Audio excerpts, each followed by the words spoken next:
May mga gusto lang po akong i-clarify doon sa mga interviews at mga sagot ng nanay ko po sa mga interviews niya po. Unang-una po yung 70K na incentives po na sinasabi niya from World Championships 2021 po. Unang-una po 2022 po yun. At hindi lang po 70K yung na-receive ko po doon. Alam ko 6 digits po yun. Dahil dalawa po yung nakuha kong medalya. After nun, mga bandang December, umuwi ako sa Pilipinas. Nakikita kami ng mama ko. At hindi niya sa akin sinasabi na na-receive niya na pala yung incentives ko from World Championships. Hindi ko pa po malalaman na na-receive niya na po yung incentives ko kung hindi ko pa po hinanap. Never ko na po na-receive yung incentives ko po na yon. At never ko na rin naman po na hiningi yun sa kanila. Binigay ko na at wala na po yun sa akin. Ang sa akin lang naman, gusto ko malaman kung saan napunta yung incentives ko po na yun. Yung principle po kasi dito wala po sa liit o laki ng amount po na incentives po na ginalaw niya. Kundi po sa pagtago at paggalaw niya nang wala ko pong consent, yung pinapoint ko po sa kanya. At yung about sa red flag daw po si Chloe na sinabi ng mama ko, hinusgahan niya po agad si Chloe sa pananamit at sa pag-akto po niya. Magkaiba po ng kinalakihan. Unang-una, lumaki si Chloe sa Australia at ayun yung nakagisnay niyang culture. At ibang-iba po talaga sa Pilipinas kung paano tayo gumalaw, magsalita o manamit po.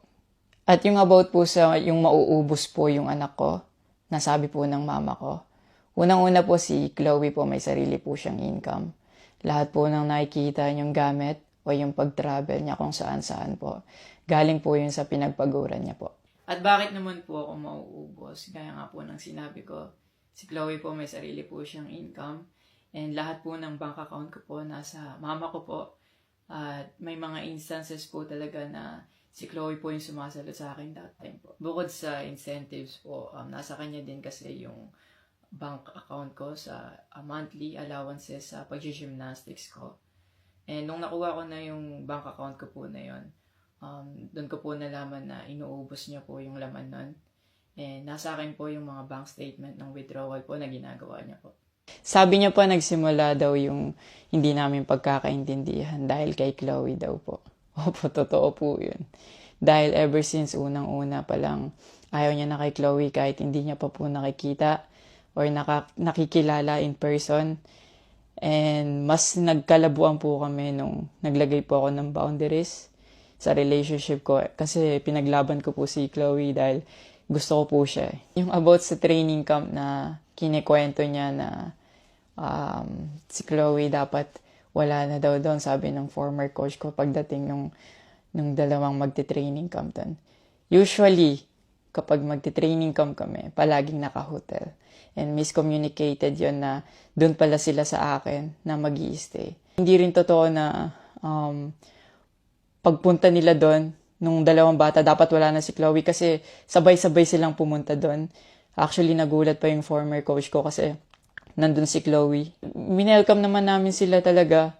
Nag-prepare kami para sa kanila. So, hindi ko alam kung bakit ganun yung mga sinasabi niya. At yung sinasabi niya po na yung dalawang bata po dahil si Chloe yan doon, yung nakabalandra daw yung puwet po. Bilang nakakatandang kapatid po, bilang boyfriend ni Chloe po, at bilang ate at kuya po, kami po aalagaan po namin sila. Hindi namin po gagawin yung mga iniisip niya na ganon ang dumi niya mag-isip at hindi appropriate yon para sa akin at disrespectful yon actually sa akin and kay Chloe po. And yung sinasabi niya na so dapat wala daw pong outsider or guest po doon sa apartment ko po.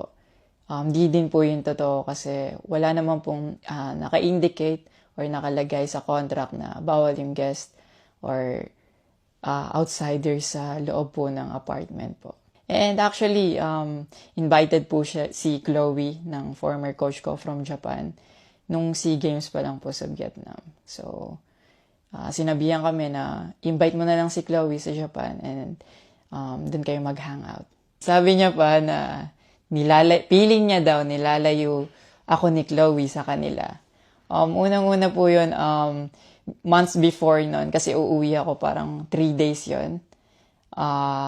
Sinabihan ko na sila na mag-i-spend time ako kay Chloe. Nagpunta kami sa Baguio. Sinama ko si Chloe. Nag-spend time kami. Nakikipaghalubilo naman po kami. Hindi naman ako nilalayo ni Chloe. Actually, pumunta pa kami sa Pangasinan. Like, ano po kami doon, parang meet and greet. Yeah. Tapos after nun, nagpunta tayo ng Baguio. And then, ikaw pa nga nag-aya na yung sa bike. Yeah, nag-bike Because we didn't tayo. know what to do Yeah.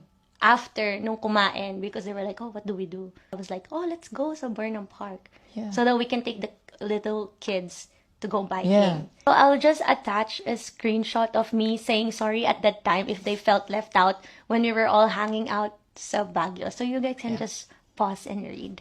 Actually, nagkita po yung mama ko and yung family ni Chloe twice po. And then, yun, nag-usap po sila. In the last resort, my family made a group chat Yeah. na kasama everybody involved because my family wanted to address kung ano yung issues ni mom mo towards me. Yeah, kasi marami na siyang pinopost. Yeah, madami na siyang pinopost. And even though my family knew na madami na siyang pinopost, my family still welcomed them, treated them with respect and with no judgment na pinaringgan nila yung side ng mom mo, what she had to say about me and our relationship. And then, after the group chat, she left, Yeah. your mom left, and wala siyang narinig anything from my family. May recent interview po kayo na kinakongratulate niyo po ako. Kung genuine po talaga kayo, maraming salamat po. Ina-acknowledge ko po yung pagka-congratulate niyo sa akin. Pero nagpa-flashback pa rin po talaga yung masasakit niyong sinabi sa akin at yung mga hindi niyo pag-wish well sa akin. Like, tumatatak po yan sa akin talaga. Ang message ko po sa inyo na mag-heal kayo, mag-move on, at napatawad ko na kayo long time ago po. Pinagpipray ko na maging safe kayo palagi at nasa maayos kayong kalagayan dyan lahat. Tigilan na po natin to at i-celebrate na lang po natin yung mga ginawa po ng paghihirap, pagsasakripisyo ng bawat atletang Pilipino dito sa Olympics.